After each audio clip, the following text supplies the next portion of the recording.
नमस्कार दोस्तों। आज हम एक बहुत अच्छी सूचना के साथ और बहुत अच्छी परिचर्चा के लिए हम मिल रहे हैं।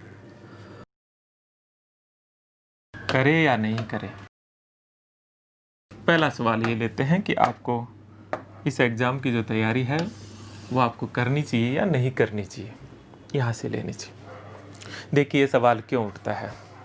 बेसिकली आजकल वैकेंसीज बहुत कम आती है। स्टूडेंट वैकेंसी आती भी है तो 3-3 4-4 साल तक परीक्षाएं नहीं होती, बहुत लंबी खींची जाती है। हाँ, मैं इस वीडियो में ये भी बताऊंगा कि एग्ज़ाम लगभग कब तक हो सकती है, जो मुझे मोटी मोटी जानकारी मिली है। तो इस पूरे परिदृश्य में मैंने विद्यार्थियों में जो बदलाव देखे हैं वो ये देखे हैं कि एक तो विद्यार्थियों की संख्या बहुत ज़्यादा हो गई है। मैं तो साफ साफ कहता हूँ कि हम लोग थोड़ा सा पहले जन्म ले लिए और उस कंपटीशन में अलग अलग जगह निकल गए। आरएस में सेलेक्ट हो गए, यूनिवर्सिटी में असिस्टेंट प्रोफेसर बन गए, इससे पहले लेक्चरर भी बने। का अगर इस दौर में होते तो मुश्किल होता। इसीलिए मेरे जैसे जितने भी लोग हैं उन्हें बिल्कुल इस बात पे गुमान नहीं करना चाहिए कि उन्होंने सफलता अर्जित की, ठीक है। लेकिन आज के विद्यार्थियों के सामने कंपटीशन पहले की तुलना में बहुत ज़्यादा है और अवसर बहुत कम है।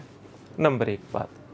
दूसरा, आज विद्यार्थियों में जॉब इनसिक्योरिटी बहुत ज़्यादा है, क्योंकि दूसरा कोई विकल्प नहीं है। इसलिए विद्यार्थी ये सोचता है कि कोई एक नौकरी पकड़ ली जाए पहले। ये अच्छे इंटेलिजेंट और अच्छी एकेडमिक क्वालिफिकेशन वाले भी ये सोचते हैं कि कैसे भी करे एक छोटी जॉब पकड़ लें।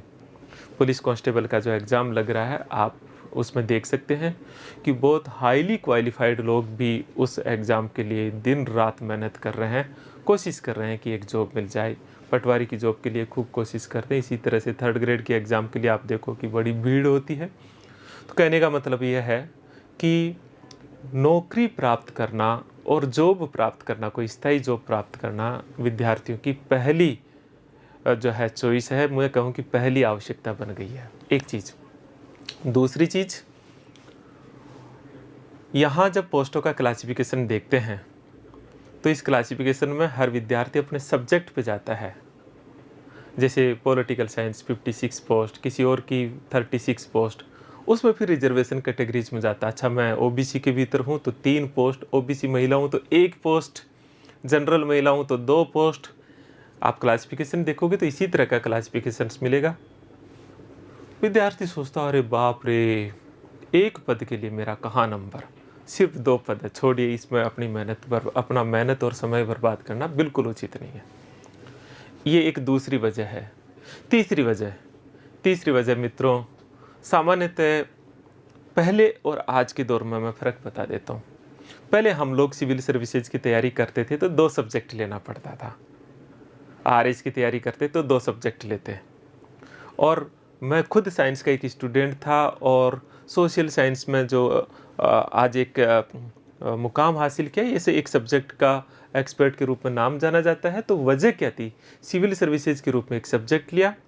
सिविल सर्विसेज की तैयारी करते थे बहुत बड़ी संख्या में, उनका सब्जेक्ट भी बहुत अच्छे हो जाते थे विद्यार्थियों के। और फिर उनका एक दूसरा सेकंड ऑप्शन हो जाता था कि कॉलेज लेक्चरर या यूनिवर्सिटीज़ के अंदर असिस्टेंट प्रोफेसर या फिर आगे और कोई एकेडमिक पोस्ट हासिल कर ली जाए। इसलिए 2 रास्ते होते थे। अब ये रास्ते नहीं है, क्योंकि ज़्यादातर जैसे आरएस के भीतर ही है तो सब्जेक्ट ख़त्म हो गए। यूपीएससी में भी मेंस में होता है तो कोई तैयारी बहुत कम करते हैं जिनकी बहुत अच्छी तैयारी होती है। इसीलिए सब्जेक्ट आधारित तैयारी बहुत कमज़ोर हुई है। मैं कहूँ कि बहुत पीछे चली गई है।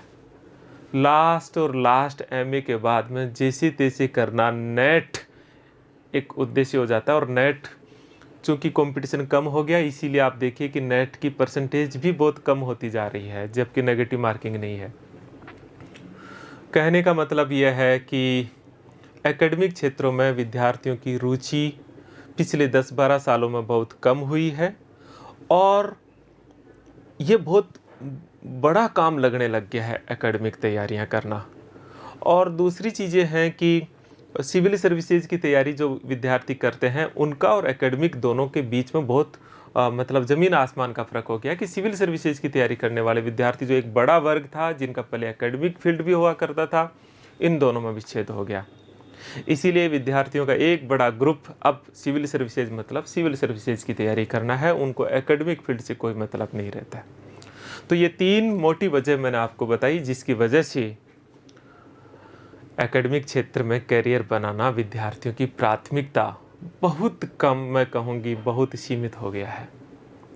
अब सवाल उठता है कि क्या आपको ये करियर चुनना चाहिए? इसमें क्या खास बात है? मित्रों, एक एग्जाम्पल मैं हूँ जो आरएस में सेलेक्ट होने के पश्चात कॉमर्शियल टैक्स की सर्विस छोड़ करके यूनिवर्सिटी में एकेडमिक करियर को अपनाया है। क्यों अपनाया है? कोई तो खास बात होगी, क्योंकि दुनिया जो है सिविल सर्विसेज की तरफ तो मतलब एक ऐसा माना जाता है कि वो तो जैसे किसी को ब्रह्मास्त्र मिल गया हो। तो इसकी वजह क्या है? मैं आपको इसकी अच्छाइयाँ बताता हूँ इस कोर्स की, और किन को करना चाहिए फिर मैं वो भी बताता हूँ। एकेडमिक फील्ड में कॉलेज व्याख्याता या असिस्टेंट प्रोफेसर मेरी नज़र में दुनिया का सबसे नोबल वर्क है, दुनिया का। इस ब्रह्मांड में मुझे लगता है, मैं थोड़ा अतिशयोक्ति बोल सकता हूँ क्योंकि मैं उस फील्ड से हूँ, अगर आप में सृजनात्मक क्षमता है और आप में पढ़ने की हैबिट है और आप पढ़ने से प्रेम करते हो, और जो इंसान पढ़ने से प्रेम करता है उसे ही उस पढ़ने का सुख का पता है, मुझे लगता है उनके लिए इस करियर को अपनाने से जो जीवन में जो असीम आनंद प्राप्त होता है, आखिर जीवन हैप्पीनेस के लिए तो चलता है, उसका कोई तोड़ नहीं है। दूसरा, सबसे कम प्रेशर की पोस्ट है जहाँ किसी तरह का सुपीरियर सबऑर्डिनेट रिलेशन बहुत अत्यल्प होता है, आप अपने बॉस खुद हो। तीसरा और बहुत महत्वपूर्ण बात, ध्यान दीजिएगा, ये आपके लिए बहुत महत्वपूर्ण बात है क्योंकि आप इन्हीं से ज़्यादा मोटिवेट होते हो, यह है कि इसकी ग्रेड पे मतलब वेतन, इसकी ग्रेड पे आपकी आरएस और आईएएस सर्विस से भी ऊपर है। मेरी बात को गौर से सुनिएगा। जिस सिविल सर्विसेज की और दूसरी तैयारियों के लिए जा रहे हैं वहाँ ग्रेड पे बहुत कम है, इसकी ग्रेड पे बहुत ज़्यादा है, और उसके पश्चात जो ग्रेड पे बढ़ने की गति है उससे पूरी ये ब्यूरोक्रेसी चिढ़ती है। मैं थोड़ी सी बात बतला देता हूँ कि अगर एक आईएएस और एक असिस्टेंट प्रोफेसर के रूप में 2 करियर की शुरुआत होती है तो 15 साल में सैलरी में बहुत बड़ा अंतर आ जाएगा। सैलरी पे एक अच्छी सैलरी के साथ अच्छा जीवन जीना, ईमानदारी पूर्वक जीवन जीना आपके लिए एक मौका है। एक और बात, यूनिवर्सिटी में असिस्टेंट प्रोफेसर और कॉलेज राजस्थान सरकार के अधीन असिस्टेंट प्रोफेसर, इसमें फ़र्क है। यूनिवर्सिटी एक ऑटोनोमस होती है, लेकिन अच्छी बात यह है कि राजस्थान सरकार में टाइम टू टाइम प्रमोशन होते हैं और ऑटोमेटिक ही असिस्टेंट प्रोफेसर से एसोसिएट प्रोफेसर और फिर प्रोफेसर।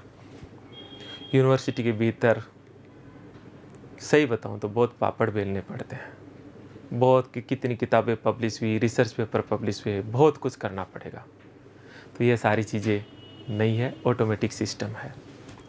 एक और अच्छी बात कि कॉलेज लेक्चरर के एक्सपीरियंस के आधार पर आप यूनिवर्सिटी में डायरेक्ट एसोसिएट प्रोफेसर और प्रोफेसर के लिए आ सकते हैं, आप वाइस चांसलर भी बन सकते हैं।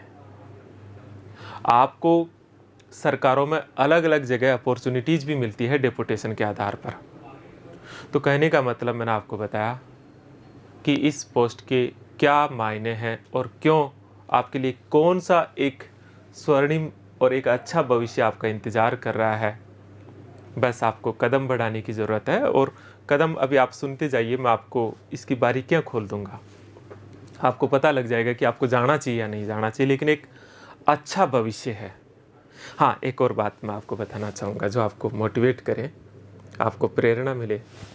दुनिया घूमने का मौका, ये आप आसपास के असिस्टेंट प्रोफेसर और उनको देख के नहीं है, इसमें रिसर्च का इतना बड़ा फील्ड है कि मैंने आपको बताया कि आपकी रिसर्च में इंटरेस्ट है, आपका पढ़ने लिखने में इंटरेस्ट है, आप दुनिया घूम सकते हो। यूजीसी आज आगे आने वाले समय में चीज़ें बदल जाएगी, बाकी रिसर्च के लिए बहुत फंडिंग होती है, बहुत प्रोजेक्ट मिलते हैं। बस इच्छा शक्ति आपकी काम करने की हो, कोई कमी नहीं है। इतना काम है, इतना सृजन है, इतना लेखन है। रही बात पहचान बनाने की, जितना अपॉर्चुनिटी इसमें पहचान बनाने की है, बीइंग असिस्टेंट प्रोफेसर से करियर शुरू करके, मुझे नहीं लगता कि सिविल सर्विसेज में है, क्योंकि वो बहुत सारे बंधनों से बंधा हुआ। किताबें लिख करके, जर्नल्स पब्लिश करके, विश्लेषक के रूप में, पता नहीं अलग अलग तरह की आपकी अपॉर्चुनिटीज़ खुली है। मैं बस एक ही बात कहूँगा कि इस करियर को अपनाने के लिए 2-3 चीज़ें हैं। एक तो वो जिनको मन इच्छा के रूप में अपने जीवन में कुछ करना है, उन्हें ये करियर, जिनको पढ़ने में रुचि है, कुछ करना है और फिर बहुत काम करना है, उनको अपनाना चाहिए। उनको बिल्कुल इस मौके को नहीं खोना चाहिए। वैसे भी एक बार अवसर खोने के पश्चात मुझे लगता है कि आजकल विद्यार्थी को दूसरा मौका तो मिलता नहीं है, क्योंकि 4 साल से वैकेंसी है, आगे पता नहीं कब आएगी। तो मैंने ये बात बताई कि उनको विशेषकर मैं महिला विद्यार्थी कैंडिडेट्स को ज़रूर कहूँगा, उनके लिए जितने अन्य करियर है उनमें सबसे बेस्ट मेरा अपना अनुभव है। आप मेरे से सहमत और असहमत हो सकते हो। तीसरी बात उनके लिए भी जो अच्छी तनख्वाह में रोज़गार चाहते हैं, काम नहीं करना चाहते कि मैं तो बहुत कम काम करूं, मुझे लगता है उनके लिए भी इससे बढ़िया दूसरा कोई ऑप्शन नहीं है। तो एक तरह से मैंने इसकी अच्छी बातें बताई है। किन लोगों को तैयारी करनी चाहिए ये मैंने आपको बताया। अब रियल में ये तैयारी में कितना कंपटीशन है, वास्तव में इसकी तैयारी इतनी बड़ी परीक्षा है तो कितनी कठिन परीक्षा है, कितनी कठिन परीक्षा है, कितनी कठिन है इसे पास करना, क्रैक करना। क्या कंपटीशन इतनी बड़ी परीक्षा है तो निश्चित रूप से ही बहुत मेहनत करनी पड़ेगी। असंभव सा है क्या? देखिए मित्रों, मेहनत तो करनी पड़ेगी। कंपटीशन कितना है?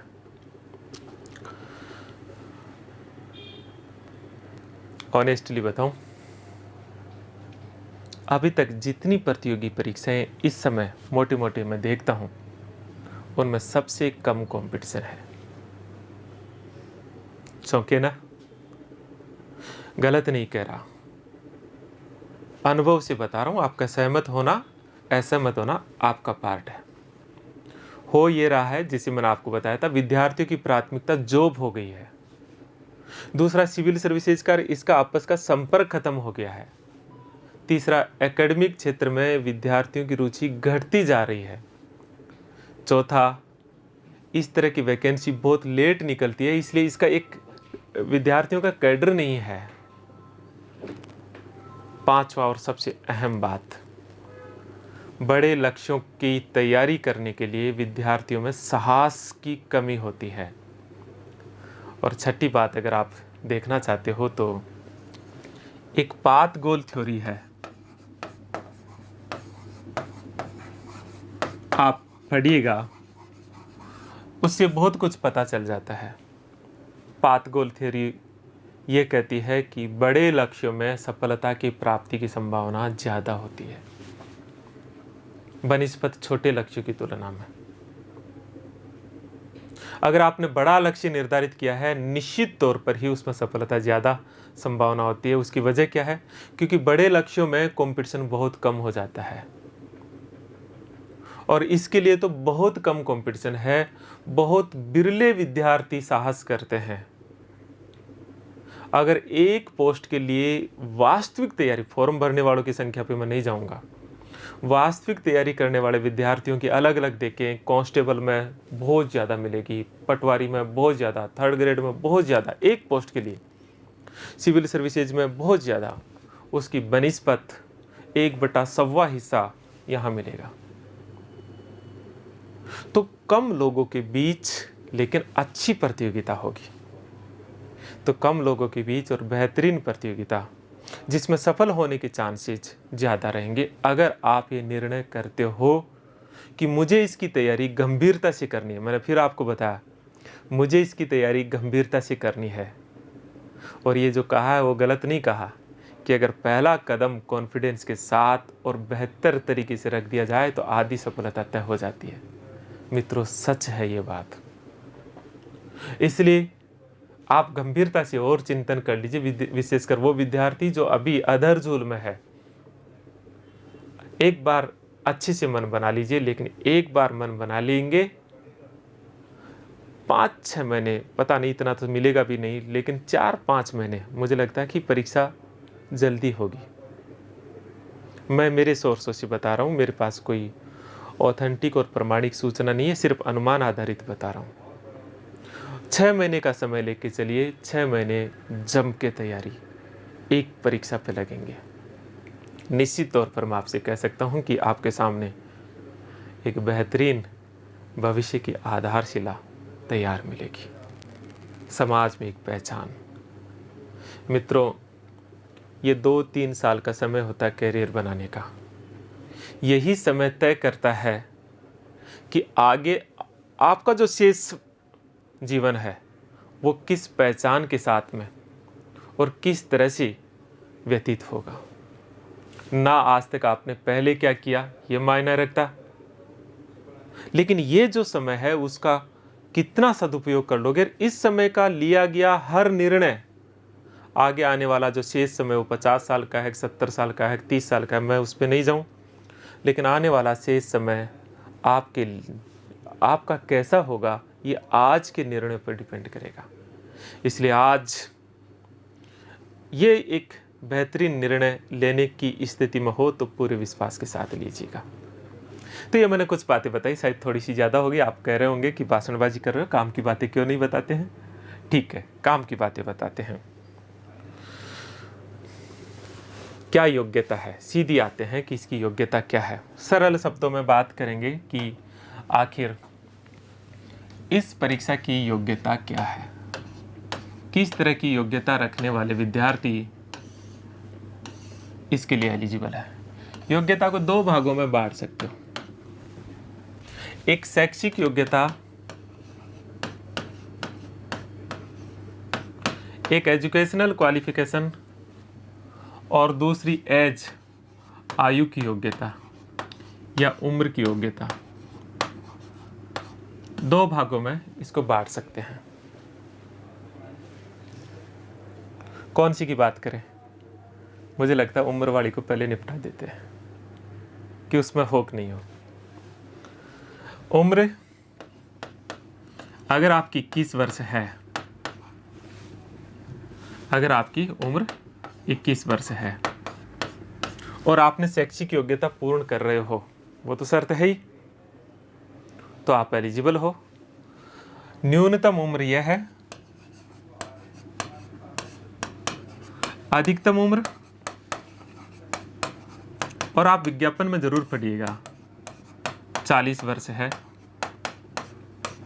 ये सामान्य कैंडिडेट के लिए है, लेकिन अलग अलग वर्गों को अलग अलग छूट दे रखी है। मोटे तौर पर मैं ये कहूँ कि reserve category SC ST OBC MBC, इन विद्यार्थियों के पुरुष कैंडिडेट को 5 वर्ष की और महिला कैंडिडेट्स को 10 वर्षों की छूट। आप सोचिए, 40 और 5 45, और उनको महिलाओं को 10। विधवा परित्यक्ताओं को ऊपरी सीमा की कोई लिमिट नहीं है। 10 वर्षों की ही जो भूतपूर्व जो सैनिक है उनको भी 10 ईयर। हाँ, कब से है, ध्यान देने वाली बात है, 21 वर्ष और 40 वर्ष कब तक। ये जो डेट इन्होंने दी है वो है 1 जुलाई 2020। लेकिन ध्यान दीजिएगा, 3 साल से वैकेंसी नहीं आई, इसलिए सभी विद्यार्थियों को 3 वर्ष की छूट, सबको। मतलब आप क्या सोच सकते हैं, इसका मतलब ये हुआ 43 ईयर तक जनरल, 47 ईयर रिजर्व कैटेगरी पुरुष। महिलाओं की तो आप देख लीजिए। उम्र को लेकर के अधिकतम उम्र वाली कोई सीमा नहीं है। क्या अधिक उम्र वालों को तैयारी करनी चाहिए? मुझे लगता है कोई जब जागो तभी सवेरा, अच्छा मौका है, करना चाहिए। अपर लिमिट को लेके तो मुझे लगता नहीं कि किसी तरह की कोई शिकायत होगी।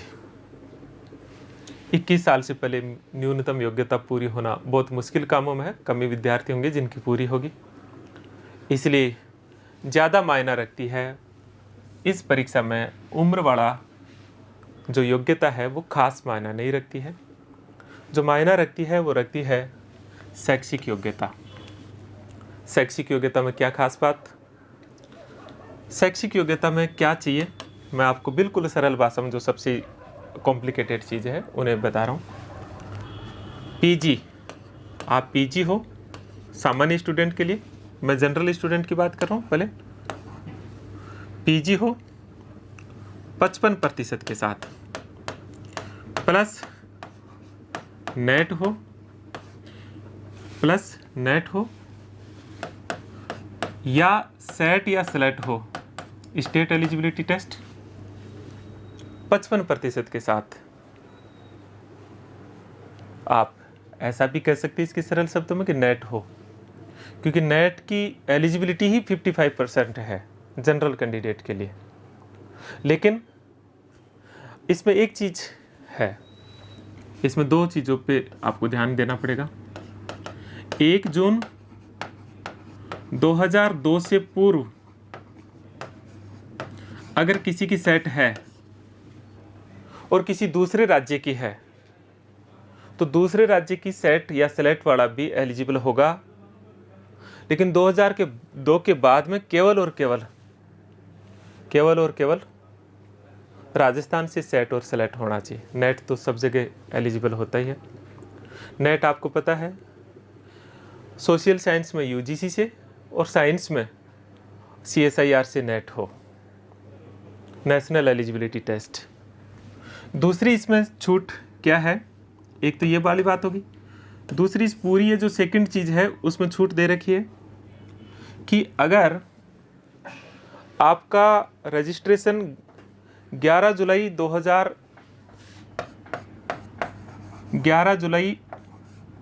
2009 से पूर्व 11 जुलाई 2009 से पूर्व आपका पंजीकरण हो रखा हो, किसमें?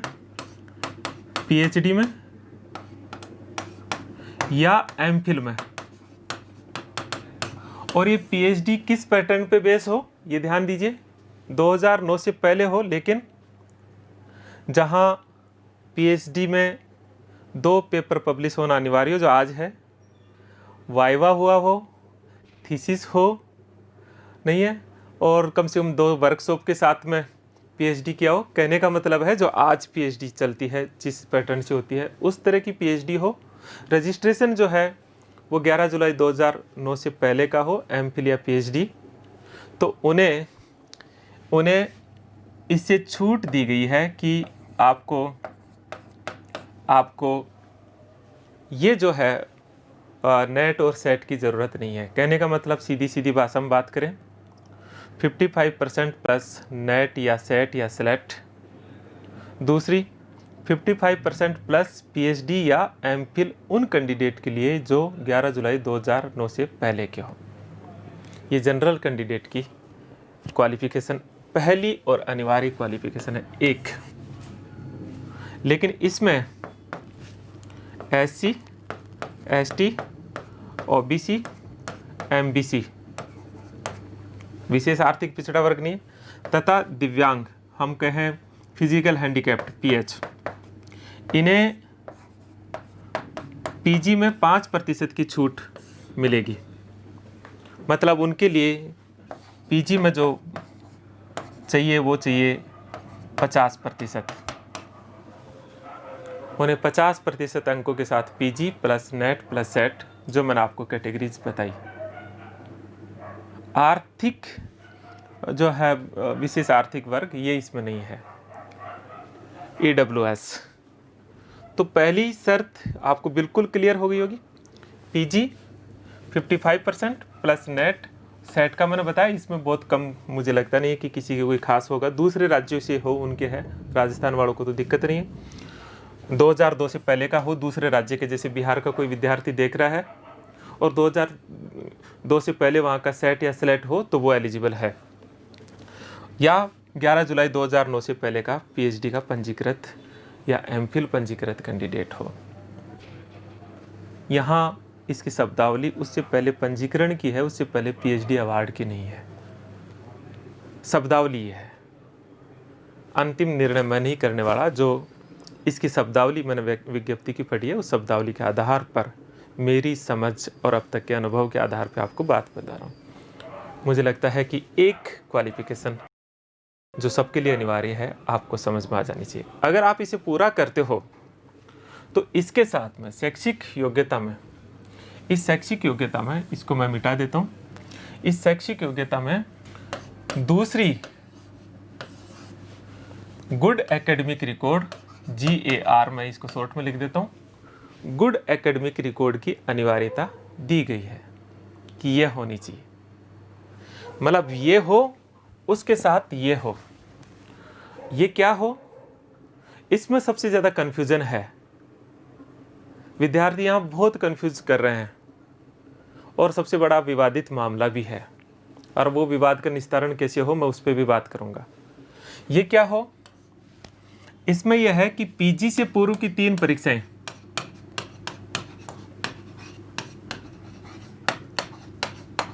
परीक्षाएं, जो है महत्वपूर्ण परीक्षाएं हैं, कौन कौन सी, UG plus senior secondary plus secondary, हम कहें 12th हमारी भाषा में, और 10th। इन तीनों का एवरेज परसेंटेज, औसत 55% हो। गौर कीजिएगा, औसत 55% हो जनरल कैंडिडेट के लिए। साथ ही ध्यान दीजिए, साथ ही इसी में ये तो हो ही, लेकिन साथ ही इसमें UG मतलब ग्रेजुएशन, UG का मतलब समझते हो, ग्रेजुएशन, स्नातक में 50%, और 12th या 10th में से दोनों में से किसी एक में, यहाँ लैंग्वेज यही है, 10th या 12th दोनों में से किसी एक में 50% अंक हो। कैसे हो ये, विदाउट ग्रेस मार्क हो।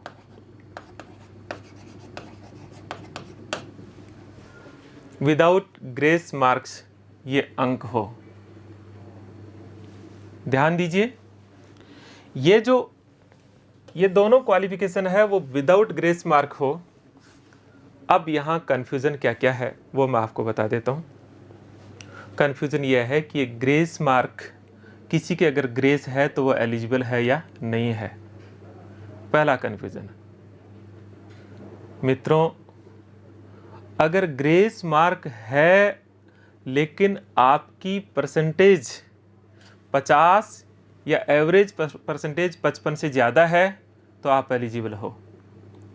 जैसे ग्रेस मार्क्स होने के बाद आपकी एवरेज परसेंटेज अगर आपकी 60 है तो आप एलिजिबल हो, और विद ग्रेस मार्क्स को हटा करके अगर आपकी एवरेज परसेंटेज ग्रेजुएशन में 50 और 10th या 12th में 50 बन रही है तो आप एलिजिबल हो।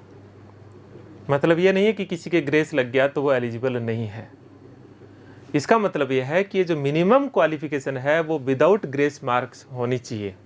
मुझे लगता है क्लियर हो गई ये बात। दूसरी चीज़ आप देखिए, UG में 55% और 12th या 10th में से किसी एक में 50% हो, तीनों में औसत 55% हो, ये जनरल के लिए है।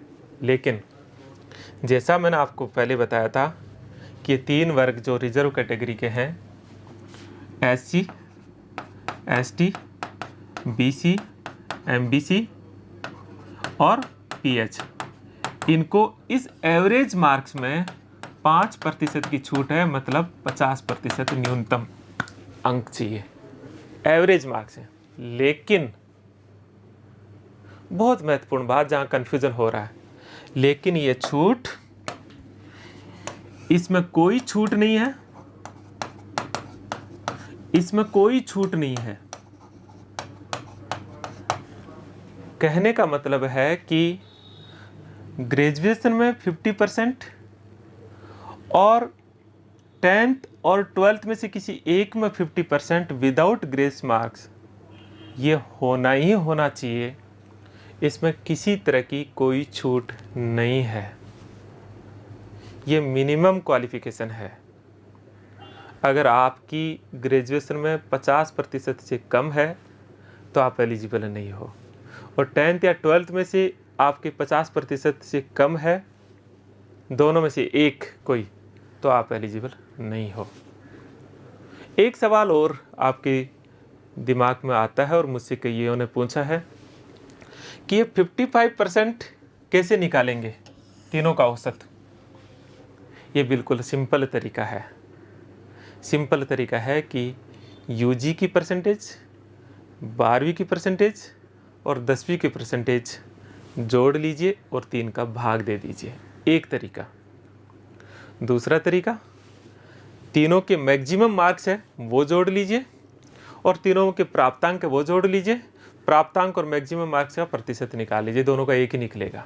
लेकिन सरल तरीका यह है कि यूजी, पीजी और आपका यूजी 10th और 12th का एवरेज मार्क्स निकाल लीजिए और वो जोड़ के रख लीजिए और उसमें 3 का भाग दे दीजिए, आपका एवरेज मार्क्स आ जाएगा। हाँ, जिन विद्यार्थियों की एमए 1991 से पहले की है, आप गौर कीजिए, 1991, वो विद्यार्थी जो पुराने हैं वो ध्यान दीजिए। जिन विद्यार्थियों की एमए 1991 से पहले है, एमए या पीजी से पूर्व पीजी है और साथ में ही वो पीएचडी स्टूडेंट भी है और इसकी न्यूनतम शैक्षिक योग्यता अन्य सारी पूरी कर रहे हैं, तो उनके लिए भी पीजी 55% की जगह 50% होगी, मतलब उन्हें भी 5% की छूट प्राप्त होगी। तो योग्यता को लेकर के सरल भाषा में क्या बात हो सकती है? अगर आपकी पीजी जनरल कैंडिडेट के लिए 55% और नेट, सेट या पीएचडी 2009 से पहले वाला पंजीकरण हो तो आप एलिजिबल हो। साथ ही गुड एकेडमिक रिकॉर्ड में पीजी से पहले की 3 एग्जामों का औसत अगर आप 55% हो जनरल कैंडिडेट के लिए और रिजर्व कैटेगरी के लिए 50%, ऐसे ही यहाँ भी पीजी के लिए भी रिजर्व कैटेगरी 50%। पिछली बार है रिजर्व कैटेगरी का जो ये पीजी वाला 50% था ओबीसी का, ये नहीं था, बाद में इसको किया गया है, तो अब की बार ये अच्छी बात है। तो इस तरह से फिर ग्रेजुएशन में और 10वीं या 12वीं में से किसी एक में आपके 50% हो, तीनों का औसत आपका 55% हो, लेकिन अगर आप रिजर्व कैटेगरी के हैं जो मैंने आपको बताया तो 50% हो। तो बिल्कुल सरल शब्दों में मुझे लगता है कि ये कन्फ्यूज़न आपका दूर हो जाना चाहिए कि क्या योग्यता चाहिए, कौन फार्म भरने के लिए एलिजिबल है। अब एक और सवाल उठता है कि जिन कैंडिडेट्स की पीजी नहीं हुई और नेट भी नहीं हुआ, क्या वो भी फॉर्म भर सकते हैं या भरना चाहिए क्या? और दूसरा सवाल है कि ये गुड एकेडमिक रिकॉर्ड हटेगा या रहेगा? ये भी एक सवाल पे आपसे चर्चा करते हैं। पहली चीज़ इसमें कहा गया है वो मैं आपको बताता हूँ कि इसमें क्या कहा गया है। इसमें कहा गया है उन विद्यार्थियों के लिए जो अभी तक ग्रेजुएशन नहीं है, उनके लिए क्या कहा गया है, आप इसे गौर से देखिएगा। इसमें कहा गया है, थोड़ा और ऊपर, नहीं तो मैं वैसे ही बता देता, ये रहा, उक्त पदों की अपेक्षित शैक्षिक योग्यता, उक्त पदों की अपेक्षित शैक्षिक योग्यता अर्हता के अंतिम वर्ष में सम्मिलित हुआ हो या सम्मिलित होने वाला व्यक्ति भी आवेदन करने के लिए पात्र है, किंतु आयोग द्वारा साक्षात्कार के पूर्व शैक्षणिक अर्हता अर्जित करने का सबूत देना होगा, अन्यथा वह अपात्र होगा। साक्षात्कार से पूर्व अभिव्यक्ति का से साक्षात्कार की प्रक्रिया प्रारंभ होने की दिनांक मतलब साक्षात्कार का पहला दिन है। कहने का मतलब क्या, सरल भाषा में बता देता हूँ। लेकिन ये दो, अंतिम वर्ष में सम्मिलित हुआ हो या सम्मिलित होने वाला हो, मतलब क्या है? मतलब यह है वो विद्यार्थी जिनकी ना पीजी है ना नेट या सेट है, वो विद्यार्थी भी फॉर्म भर सकते हैं। कौन? जिनकी मैंने आपको बताया। इस भाषा में थोड़ा फर्क है। टेक्निकली रूप से हम कह सकते हैं कि जिन्होंने प्रीवियस पीजी का प्रीवियस एग्ज़ाम दे दिया हो और फाइनल ईयर में उपस्थित होने वाला हो। लेकिन इसका एक और अर्थ निकलता है जो सही अर्थ भी है, विशेषकर वो विद्यार्थी जो अभी शुरुआत कर रहे हैं। कभी कभी परीक्षाएं बहुत लंबी चली जाती है, 3-3 साल 2-2 साल। मैं कभी नहीं चाहूँगा कि ऐसा हो, लेकिन चूंकि वैकेंसी बहुत कम आती है, बहुत लंबे अंतराल के पश्चात आती है, इसलिए वो विद्यार्थी जो अभी अभी शुरुआत कर रहे हैं, उनका नेट भी नहीं है, पीजी भी नहीं है, पीजी में बस स्टार्टिंग कर रहे हैं, उन्हें भी फॉर्म भर देना चाहिए और अपीयर के कॉलम को टिक कर देना चाहिए। आपको क्या चाहिए? जिस दिन इंटरव्यू शुरू होंगे, साक्षात्कार शुरू होंगे, आपको पता है कई बार एग्ज़ाम हो जाती है, साक्षात्कार में डिले होती है। जिस डेट से साक्षात्कार शुरू होंगे उस डेट से पहले आपको न्यूनतम योग्यता के प्रमाण पत्र प्रस्तुत करने होंगे। मुझे लगता है कि ये एक सवाल मेरे दिमाग में और याद आ गया, विशेषकर उन विद्यार्थियों का। मैं औपचारिक रूप से नहीं कहूँगा, लेकिन मैं हिंट दे रहा हूँ आपको। मेरी अपनी कुछ सीमाएं हैं, विशेषकर वो विद्यार्थी वो इस बात से कुछ चीज़ निकाल सकते हैं कि जिनका गुड एकेडमिक रिकॉर्ड में ग्रेजुएशन में 50%, विशेषकर रिजर्व कैटेगरी के हैं या कोई भी कैटेगरी के 50% से कम हो, क्योंकि ये समस्या सबसे ज़्यादा है। पुराने समय में लापरवाही मान लो, या मैं तो कहूँ लापरवाही क्यों, विश्वविद्यालयों की परीक्षा प्रणाली ऐसी है कि वो धुरंधर जिनके 90% बने हो, सोशल साइंस के अंदर ग्रेजुएशन में 50% के लाले पड़ जाते हैं। सच है ये बात। और विशेषकर अच्छी यूनिवर्सिटी में तो बहुत मुश्किल काम हो जाता है। इसलिए कई उन विद्यार्थियों को बहुत ही बड़ी कीमत चुकानी पड़ रही है, जिन्होंने किसी वजह से या किन्हीं वजह से, मैं नहीं कहता, या व्यवस्था की वजह से ग्रेजुएशन में 50% नहीं बनी हो। लेकिन अगर उन्होंने एडिशनल ग्रेजुएशन किया है, एक ग्रेजुएशन के पश्चात पीजी और फिर एडिशनल ग्रेजुएशन कर लिया है, तो वो एडिशनल जो दूसरा ग्रेजुएशन है वो मान्य होगा कि नहीं होगा? देखिए, इसका सीधा जवाब मैं नहीं दे पाऊँगा, लेकिन जितना विज्ञप्ति की भाषा है उसको देखते हुए उसमें ये कतई नहीं है कि ग्रेजुएशन को डिफाइन किया है कि ग्रेजुएशन पहले वाला या ग्रेजुएशन एडिशनल वाला। स्नातक मतलब स्नातक है। इसकी भाषा को, लैंग्वेज को और मेरे अनुभव को जितना मैं जानता हूँ उसके आधार पर मैं आपको सिर्फ सुझाव दे सकता हूँ। आप कल को आके मुझे पकड़ मत लेना कि आपने ऐसा कहा। मेरा जितना अनुभव है, कोर्ट में भी यही प्रूव होगा कि अगर आपने एडिशनल ग्रेजुएशन की है और उसमें अगर आपकी मिनिमम क्वालिफिकेशन से ऊपर मार्क्स है तो आप एलिजिबल है। शायद मैं कुछ बताना चाह रहा हूँगा वो आप समझ पा रहे होंगे, विशेषकर वो विद्यार्थी जिनकी मिनिमम क्वालिफिकेशन पूरी नहीं है। दूसरी बात यह है, उन विद्यार्थियों से जो इस तरह से पीड़ित है इस व्यवस्था से, क्या करना चाहिए उन्हें? मुझे लगता है लोकतंत्र में अपने अधिकारों की मांग अगर जायज़ है, करनी चाहिए। कैसे करनी चाहिए? लोकतांत्रिक तरीकों से करनी चाहिए। लेकिन करनी चाहिए। परिणाम आना नहीं आना यह हमारे हाथ में नहीं है, लेकिन मेरा अपना मत है। पूरी होगी नहीं होगी मैं कुछ नहीं कहूँगा। हाँ, अगर लोकतांत्रिक तरीके से आप दबाव बना पाओगे, पूरी हो सकती है, कोई बड़ी बात नहीं है। परीक्षा से पहले टर्म्स और कंडीशन में बदलाव हो सकता है, और ये शुरुआती लेवल पे बहुत आसान है, बहुत बाद में बहुत मुश्किल है। क्या न्यायालय का मार्ग भी एक मार्ग हो सकता है? मुझे लगता है हो सकता है। कोशिश तो करनी चाहिए, परिणाम जो भी हो। इससे ज़्यादा नहीं कहलवाए। मुझे लगता है उन विद्यार्थियों के लिए मैंने काफ़ी कुछ बताया है। परीक्षा पैटर्न क्या होगा, यही है ना भाई, इसका परीक्षा पैटर्न क्या है, ये भी थोड़ा सा देखने वाली बात होगी।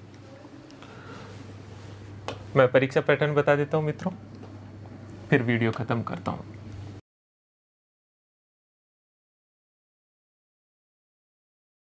तीन पेपर होते हैं मित्रों, फर्स्ट पेपर, सेकंड पेपर। ये दोनों ही पेपर सब्जेक्ट के होते हैं, 75 मार्क्स के हैं, 75 मार्क्स के हैं। 3 घंटे के होंगे, 3 घंटे के होंगे। थर्ड पेपर जनरल स्टडीज का होगा, जिसमें स्पेशली केवल राजस्थान का जीके होगा। 50 मार्क्स का है, टोटल 200 मार्क्स का रिटर्न है, प्लस इंटरव्यू साक्षात्कार। 12% का नियम बना दिया था कि 12% से ज़्यादा नहीं रख सकते, मतलब 24 नंबर का। कुल टोटल 224 नंबर में से आपकी मेरिट बनेगी। पहली चीज, 2 सवाल विद्यार्थियों के मोटे मोटे रहते हैं। पहला सवाल कि जीके का कितना महत्व है या सब्जेक्ट का ज़्यादा महत्व है। दूसरा सवाल कि इंटरव्यू है तो फिर सिलेक्शन तो इंटरव्यू से होते होंगे। मित्रों, पहला सवाल का जवाब है कि ज़्यादा महत्व सब्जेक्ट का है, और ज़्यादा ही महत्व नहीं, बहुत ज़्यादा महत्व सब्जेक्ट का है। अगर आपकी सब्जेक्ट पे पकड़ अच्छी नहीं है, अच्छी तैयारी नहीं है, तो फिर जीके का सवाल ही नहीं उठता है। दूसरी बात, सिलेक्शन के लिए थर्ड पेपर बहुत अच्छी तैयारी होना जरूरी है। कहने का मतलब यह है कि कोई इसमें सवाल जवाब, कोई किसी तरह का क्वेश्चन मार्क नहीं है। तीनों पेपरों की, हम कहें 2 ही पेपरों की, सब्जेक्ट की तैयारी और राजस्थान की जनरल स्टडीज़ की तैयारी शानदार होनी चाहिए। दूसरा सवाल, क्या साक्षात्कार ही निर्णायक होता है?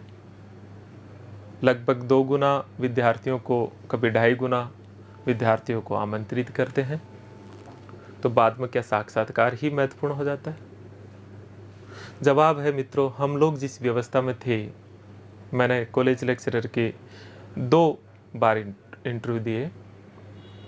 आपको पता हो, उन विद्यार्थियों को थोड़ा सा मैं बताना चाहूँगा कि जो 2-4 पोस्ट, जैसे पब्लिक एडमिनिस्ट्रेशन में 6 पोस्ट है, अब पब्लिक एडमिनिस्ट्रेशन वाले कहेंगे अरे हमारा नंबर आना जाना नहीं। मेरा व्यक्तिगत जीवन में ये प्रयोग रहा और सोच भी रही कि जहाँ बहुत कम पद होते हैं वहाँ कंपटीशन बहुत कम होता है, और वहाँ आपके चयन की संभावनाएं बहुत ज़्यादा होती है। ऐसा बार बार हुआ, चाहे व्याख्याता में ओबीसी का सिर्फ 1 पद था, उसमें सेलेक्ट हुआ, चाहे आप असिस्टेंट प्रोफेसर में जहाँ सिर्फ 2 पद थे, टोटल 6 पद थे, वहाँ सेलेक्ट हुए, चाहे CSIR में जहाँ 10-12 पद ऑल इंडिया में थे, वहाँ मेरा सिलेक्शन हुआ।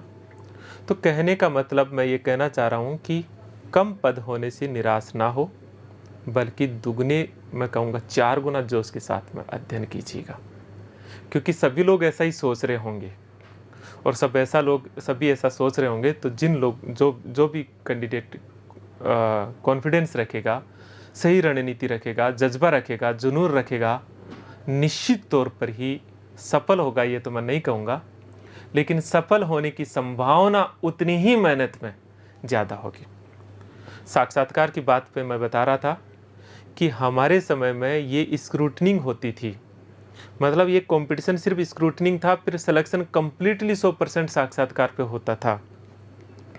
अब आपके रिटर्न के मार्क्स जुड़ते हैं, साक्षात्कार का महत्व सिर्फ 12% है। कईयों के दिमाग में ये भी है कि 12% में ही सब कुछ कर देते हैं। मेरा मानना है विद्यार्थियों ऐसा नहीं होता, बहुत कम। अगर आपके रिटर्न में अच्छे मार्क्स हैं तो आपको पता भी लग जाता है, आपको साक्षात्कार के गुणा भाग से मुक्ति प्राप्त हो जाती है। इसलिए साक्षात्कार के लिए मैं थोड़ी सी बात बतला देता हूँ। मार्गदर्शन करना, चूँकि इस क्षेत्र से हूँ, आपका बड़ा भाई हूँ, तो मार्गदर्शन करना मेरी नैतिक जिम्मेदारी है। कुछ चीज़ें आप अभी से करते जाइए। क्या? एक तो जर्नल में कुछ पेपर पब्लिश करवाना शुरू कर दीजिए, ताकि आप बता सको इंटरव्यू में कि मेरी एकेडमिक रुचि है। दूसरा, अगर कहीं पुस्तक ISBN नंबर की पुस्तक प्रकाशित हो रही है तो उसमें एक आधा चैप्टर प्रकाशित करवाइए अपना। तीसरा, कुछ सेमिनार अटेंड कीजिए। चौथा, छोटे कई बार आप वेबसाइट पे जाना, UGC तो नहीं, बहुत सारी यूनिवर्सिटी छोटे 5 दिन के 7 दिन के कोर्सेज करती है, रिसर्च मेथोडोलॉजी पे, कभी किसी पे, उस तरह के कोर्सेज कर लीजिए। मेरे तो कोई ख़ास बात नहीं है। क्या फ़ायदा मिलता है मैं दावे के साथ नहीं कह सकता, लेकिन साक्षात्कार में मुख्यतः यहाँ नॉलेज टेस्ट नहीं होता। यहाँ साक्षात्कार में उसकी एकेडमिक अभिरुचि को देखा जाता है।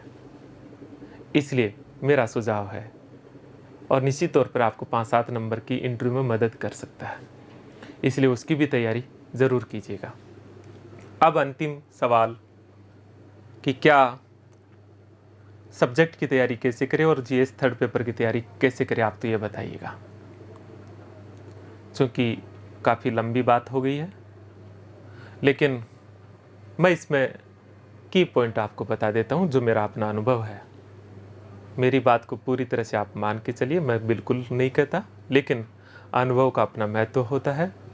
पहली बात, पहली चीज़ जो है, सब्जेक्ट की तैयारी बहुत गंभीरता के साथ करनी है। मैं ये नहीं कह रहा थर्ड पेपर की गंभीरता के साथ नहीं करनी है। सब्जेक्ट की तैयारी गंभीरता के साथ करने का मेरा आशय यह है कि उस सब्जेक्ट की सबसे बेस्ट ऑथेंटिक टेक्स्ट और रेफरेंस बुक का ही अध्ययन करें। पहली चीज़, भले आप किसी दूसरे, लेकिन वो तो ज़रूर अध्ययन करें। आप मेरे से पूछोगे कि मैं पुस्तकों की लिस्ट बता दूं, संभव ही नहीं इतने सब्जेक्टों का। एक सब्जेक्ट की बताना बहुत मुश्किल हो जाता है। हमारी यूनिवर्सिटीज़ में एक टीचर भी एक सब्जेक्ट के भी एक पार्ट का स्पेशलिस्ट होता है। अपने क्षेत्र के एक्सपर्ट से पूछना चाहिए, सीनियर आपके कोई है जो इस परीक्षा की अच्छी गंभीर तैयारी की है, उनसे पूछना चाहिए कि इस सब्जेक्ट की कौन सी ऑथेंटिक बुक है। मेरा कहना है कि कोई अच्छी बुक छूटनी नहीं चाहिए, वो एक जगह हो। एक सब्जेक्ट के 2 पेपर होते हैं, एक पेपर लगभग 10 यूनिट, दूसरे पेपर में लगभग 10 यूनिट, अलग अलग होगी। मैंने सबके सिलेबस को खोल के देखा नहीं है। मैं कुछ मेरे से संबंधित कुछ पेपर्स देखे हैं, तो इतना बड़ा सिलेबस है, और सिलेबस इतना है स्टूडेंट की सब्जेक्ट का सिलेबस नहीं भी देखते हुए एक मोटी आउटलाइन के बाद में जितनी आप तैयारी कर सकते हैं कीजिए। लेकिन सब्जेक्ट की तैयारी में एक खास बात ध्यान देने वाली है, वो ये है कि सब्जेक्ट में एक सेगमेंट की तैयारी एक बुक से करें, और एक बुक को ही बेस बुक बनाए। दो मेथड होते हैं, स्टूडेंट दोनों में से कोई भी एक अपना लेना। एक तरीका होता है कि एक बुक चुनिए। एक बुक कैसे चुनिए? जैसे मान लीजिए एक सब्जेक्ट में 5 सेगमेंट में आपने बांटा, उनकी 5 बुक हो गई, और उसके बाद में एक सेगमेंट में जैसे 4 बुक और है, तो एक को बेस बनाइए, उसको बार बार पढ़िए, अन्य बुकों को सिर्फ इस तरह से पढ़िए कि उसमें क्या एडिशनल है और उसको उस पुस्तक में जोड़ते जाइए, तो आपका एक का नोट्स तैयार हो गया। एक तरीका, मैं विशेषकर इस तरह की परीक्षाओं के लिए नोट्स बनाने का, कि आप अपने नोट्स बनाए अब यहाँ से शुरू करें, मेरी दृष्टि से ये उचित नहीं है और ना ही संभव होगा कि आप सबसे नोट्स लिखेंगे। लेकिन एक तरीका हो सकता है, वो है कीवर्ड के भीतर नोट्स बनाना। आप 4 किताबों को रख के कीवर्ड में अगर आप नोट्स बनाते हैं आप वो कर सकते हैं। या फिर कहीं से मार्गदर्शन मिलता है जहां नोट्स अगर एक कंपाइल है तो उसको लीजिए, लेकिन आपकी अपनी तैयारी हो। तो मैंने 2 तरीका बताया। एक तरीका, एक पुस्तक को बेस बुक बनाते हुए अन्य पुस्तकों की चीज़ें जोड़िए और उस पुस्तक का बार बार पढ़िए। देखिए, आप 50 लोगों से पूछेंगे, इस बात में कोई अंतर नहीं मिलेगा कि एक ही चीज़ को बार बार पढ़ना ज़्यादा फायदेमंद है बजाय 10 चीज़ अलग अलग पढ़ना। 10 चीज़ को नहीं पढ़ना भी गलत है, पढ़ना चाहिए, लेकिन उसे सिर्फ जोड़ना चाहिए। ये नोट्स बनाने में मैंने आपको बताया कीवर्ड, आपका एक रजिस्टर में सारे नोट्स हो जाने चाहिए। एक रजिस्टर का मेरा मतलब है 200 पेज मैक्सिमम।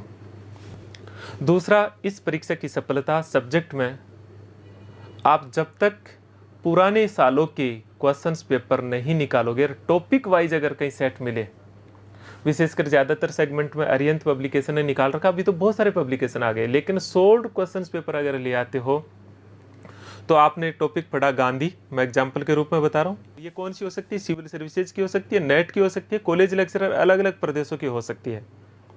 उनके पेपरों को आप उसी समय निकालो, अध्ययन का होना चाहिए, सब्जेक्ट को आप बुक रीडिंग का, जैसे भी यार नोट्स बनाने का। जो क्वेश्चंस नहीं आए उनको गोला लगा लीजिए और उनको दोबारा बार बार देखिएगा कि जो अलग फैक्ट मिले, जो नहीं आए, जो आपके गलत हुए। और अगर आप ऐसा करोगे तो निश्चित तौर पर ही मैं आपसे कह सकता हूँ कि बहुत कुछ अलग आपको नहीं मिलेगा। पेपर हार्ड आता है या सरल आता है, मेरा अनुभव है कि कभी कभी तो इतनी बड़ी परीक्षा का इतना इजी पेपर देते हैं, लेकिन सरल आता है तो कट ऑफ बहुत ऊपर चली जाती है। इसलिए इस बात में बिल्कुल नहीं जाइए कि पेपर हार्ड रहेगा या सरल रहेगा। अगर पेपर अच्छी लेवल का आता है तो गंभीर विद्यार्थियों को निश्चित तौर पर इसका फायदा मिलता है। इसलिए आपको इस बात की कतई ना तो पूर्वानुमान लगाना चाहिए, ना चिंता करनी चाहिए। लेकिन अगर टॉपिक वाइज ऐसा पढ़ लेते हो तो निश्चित तौर पर ही आपको ज़्यादातर सवाल मिल जाएंगे। अब राजस्थान की जीएस की आपको पता है, geography, history and culture, polity और इकोनॉमिक्स। तैयारी कैसे करें? मुझे लगता है इसके लिए आपको, अगर आपने पहले से पढ़ रखा है तो उन पुस्तकों को ही दोबारा से पढ़िए और उसमें कुछ एडिशनल चीज़ जोड़िए। नहीं है तो पुस्तकों की एक लिस्ट बनाइए, राजस्थान ज्योग्राफी, हिस्ट्री, कल्चर, किसकी कौन सी पुस्तक है, संबंधित एक्सपर्ट से पूछिए। लेकिन 2 पुस्तकें तो मैं बता सकता हूँ 2 जगह से। तो एक हिंदी ग्रंथ अकादमी की कुछ पुस्तकें बहुत अच्छी है, दूसरी माध्यमिक शिक्षा बोर्ड राजस्थान की पुस्तकें जो क्लासेज में चलती है। तीसरी एक गाइड का चयन कर लेना चाहिए। आरएस में जो पैनोरमा की है, मोटे तौर पर उसमें डिटेल खूब है, लेकिन उसकी सहायता आप कई सारणी और यहाँ विद्यार्थी एक गलती ये करते हैं कि राजस्थान जीके की क्लासेज में ज़्यादा उनका फोकस हो जाता है। वो क्लासेज लेना मतलब उनको लगता है कि इसी की तैयारी ज़्यादा करनी चाहिए। मैं आपको एक चीज़ बताना चाहूँगा कि राजस्थान के इस जनरल स्टडीज़ के पेपर में राजस्थान का इकोनॉमी और राजस्थान की पॉलिटी, ये 2 पार्ट ऐसे हैं जो कंटेम्प्रेरी पार्ट से जुड़ते हुए आते हैं। इसलिए आप कोई भी तैयारी करें उसमें समकालीन मुद्दे, समकालीन इश्यूज ज़रूर शामिल हो। उसमें मेरी एक पुस्तक अभी हाल ही में पब्लिश हुई है, उसके कुछ पूरा मैटर तो नहीं लेकिन बहुत कुछ आपको सहायता कर सकती है। पुस्तक का नाम है देश के विमर्श, समकालीन उभरते हुए मुद्दे। मैं लाया नहीं दिखा देता। अमेजन और फ्लिपकार्ट पे भी उपलब्ध है। इसलिए राजस्थान का इकोनॉमिक्स तो नहीं कहते, इकोनॉमी ऑफ राजस्थान और पॉलिटी ऑफ राजस्थान, ये कंटेम्प्रेरी इश्यूज से जोड़ते हुए पढ़े हैं। आपको बहुत कुछ मदद मिलेगी। अखबारों का अच्छा अध्ययन करें। कोई एक मैगजीन राजस्थान से संबंधित जिसमें नॉलेज हो, मैं नाम किसी का बता करके पक्षपात नहीं करूँगा। आप बाज़ार में जाइए, बहुत सारी मैगजीन है, उसमें से चयन कीजिए, लेकिन कोई एक मैगजीन का चयन। लेकिन अखबार ज़रूर पढ़ते रहिएगा। परीक्षा कब होगी मुझे ऐसा लगता है कि जैसा राजस्थान सरकार और जिस तरह से बिहार में भी चुनाव में मैं गहलोत जी के वक्तव्य को देख रहा हूँ, उनके इंटेंशन को देखा हूँ, एक दो मीटिंग में थोड़ी बहुत जो चीज़ें मैं समझ पाया हूँ, बिल्कुल ये बात सरकार को अच्छे से समझ में आ गई है कि जो युवा है उनको समय पर परीक्षाएं करवाओ, अदरवाइज ये अब बगावत पर उतरा हुआ है। युवाओं से भी मेरी अपनी एक अपील है कि अपनी क्षमता, कौन सी वाली, लोकतंत्र में जो राजनीतिक क्षमता है, उस ताकत को कमज़ोर मत कीजिए। सरकारों के लिए बहुत ज़रूरी है उसको दिखाना, क्योंकि परीक्षाओं की ये बढ़ती हुई धांधलियाँ, परीक्षाओं का बहुत लंबा सालों तक अटकना, यह आपका समय और ऊर्जा ही बर्बाद नहीं कर रही है, यह हमारे देश को, हमारे समाज को आगे बढ़ने में भी बहुत बड़ी बाधक सिद्ध हो रही है। आपके अपने जीवन के साथ साथ में अगर राष्ट्र निर्माण का काम करना है तो भी हमको इस ताकत का प्रयोग करना है। सरकारों को समय पर वैकेंसी निकालें, ज़्यादा से ज़्यादा वैकेंसी निकालें, समय पर पारदर्शी तरीके से बिल्कुल मेरिट बेस्ड परीक्षा हो, ये सुनिश्चित करवाना हमारा ही काम है और हमको इसकी मांग सदैव करते रहनी चाहिए। कन्फ्यूज़न को दूर किया है, आपकी कुछ पहेलियों को, गुथी हुई पहेलियों को, आपके बहुत सारे सारी समस्याओं को, आपको कहीं धुंधला रास्ते को अगर मैंने कुछ साफ करने की कोशिश की है, मुझे भी शुक्रिया कह सकते हैं। अच्छी तैयारी कीजिए, अच्छे हौसले के साथ तैयारी कीजिए।